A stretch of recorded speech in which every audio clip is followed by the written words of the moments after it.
Hello everybody, my name is Diego Malins, creator of corny jokes and possibly the next Steven Spielberg.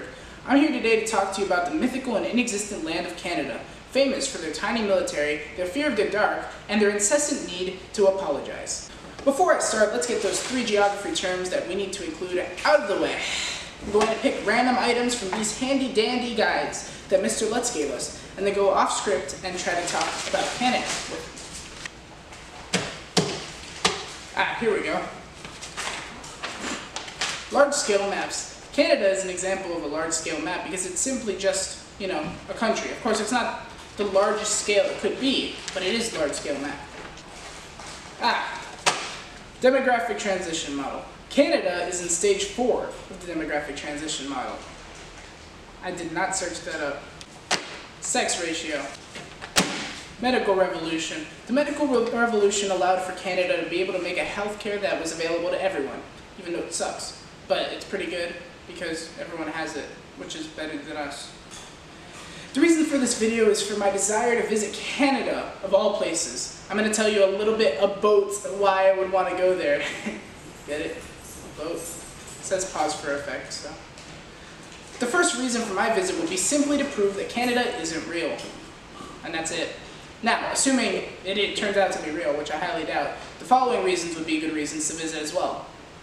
My agenda as a tourist in Canada would include the following 3 locations: Niagara Falls, Vancouver, and Toronto. Obviously, we're going to start with Niagara Falls because my emotional attachment to the far superior United States would prevent me psychologically from straying too far away at the beginning of my trip. Nearly 12,000 years ago, humans arrived in the Niagara region, forming what came to be known as the Clovis people. At that point, the land was tundra and spruce trees. Eventually, it came to be the tourist attraction that it is today. For my visit, I'd book a room at the Hilton at Niagara Falls, providing a beautiful view of the waterfall from my hotel room. The tour of the wondrous waterfall includes boat rides at, above, and under the crashing waters of Niagara. After that short explanation of a day-long tour, let's wave Niagara Falls goodbye and go bathe in the filth of my terrible jokes. Next up is Vancouver. The area was explored by British Captain George Vancouver way back in 1771, but wasn't actually settled in until a century later in 1862. Due to its location near waterways, Vancouver became a popular place for trade and settlement. It would be fun to explore the city, but what I really want to do in Vancouver is go skiing. Yep, skiing. No historical sites or anything, just ski. Vancouver's mountains invite tourists around the world to enjoy all sorts of skiing and snowboarding, ranging from 5 different mountains with various levels of slopes.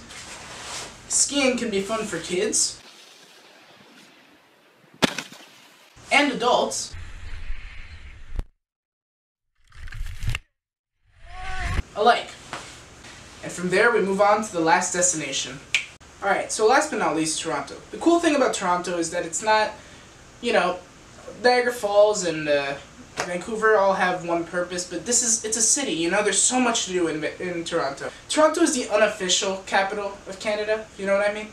It's much like, it's one of the only places people will be able to name if you mention Canada.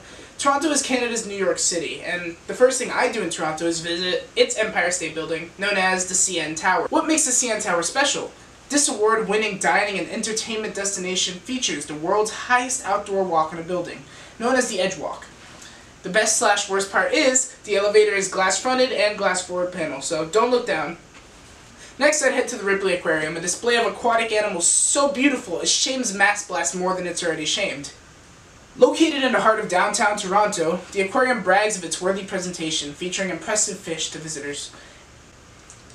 And there's so much more to do in Toronto. They have helicopter tours of the city, and the city is so beautiful, especially at night with its golden lights just, coming out. It's some might say it might be more beautiful than New York, but, it's not real, and neither are unicorns, but unicorns can be more beautiful than horses.